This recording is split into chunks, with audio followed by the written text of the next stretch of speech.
ingatan mo yung pananampalataya mo sa harap ng Diyos para hindi ikaw ang humahatol sa sarili mo. Kasi yung pananampalataya mo sa Diyos, magbibigay iyon sa iyo ng pagtitiwala sa Diyos dahil siya ang humahatol ng matuwid. Kaya nga sinabi ni Pedro na ang Panginoong Hesukristo, ipinagkatiwala ang kanyang sarili doon sa humahatol ng matuwid. Bakit ang Diyos ang humahatol ng matuwid na dapat nating pagtiwalaan? Kasi nalalaman niya ang lahat ng mga bagay. Kaya hindi tayo ang dapat nahahatol kung ano ba yung matuwid. Kaya nga sa pananalangin, lumalapit ka sa Diyos, dapat sumampalataya ka. Ang sabi kasi sa 11:6 ng Ebreo, at kung walang pananampalataya ay hindi maaaring maging kalugod-lugod sa Kanya, sapagkat ang lumalapit sa Diyos ay dapat sumampalatayang may Diyos, at siya ang tagapagbigay ganti sa mga sa Kanya'y nagsisihanap. Ano ang aasahan mo kung ikaw ay may pananampalataya?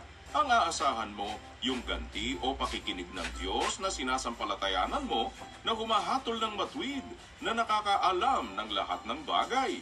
Hindi tayo ang nakakaalam ng lahat ng bagay. Kaya pag dumadalangin tayo, ang dapat nating maging tiwala ay sa Diyos para kamtin natin kung ano yung hinihingi natin.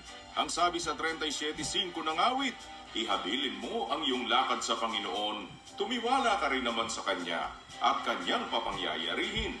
Ang dapat, ihabilin mo ang iyong lakad sa Panginoon at tumiwala ka sa Kanya.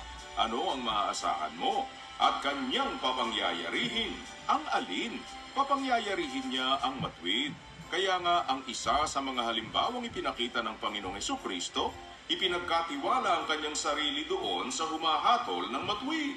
Ngayon, kung ipinagkatiwala mo ang sarili mo doon sa humahatol ng matuwid, tumiwala ka sa Kanya. Ano ang papangyayarihin niya?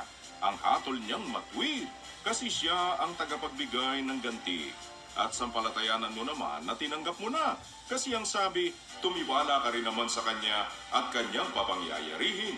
Papangyayarihin niya ang Kanyang hatol na matuwid sa iyo na nagtitiwala sa Kanya, kasi siya ang tagapagbigay ganti. Ngayon, ano ang gagawin mo kung sumasampalataya ka? Lahat ng mga bagay na inyong idinadalangin at hinihingi ay magsisampalataya kayo na inyong tinanggap na. Tinanggap na ang alin?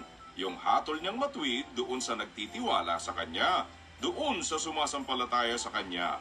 Kasi ang sabi, kung walang pananampalataya ay hindi maaaring maging kalugod-lugod sa Kanya, sapagkat ang lumalapit sa Diyos ay dapat sumampalatayang may Diyos, at siya ang tagapagbigay ganti sa mga sa Kanya'y nagsisihanap. Kaya kung gusto mo na tanggapin mo yung ayon sa pananampalataya mo, na ang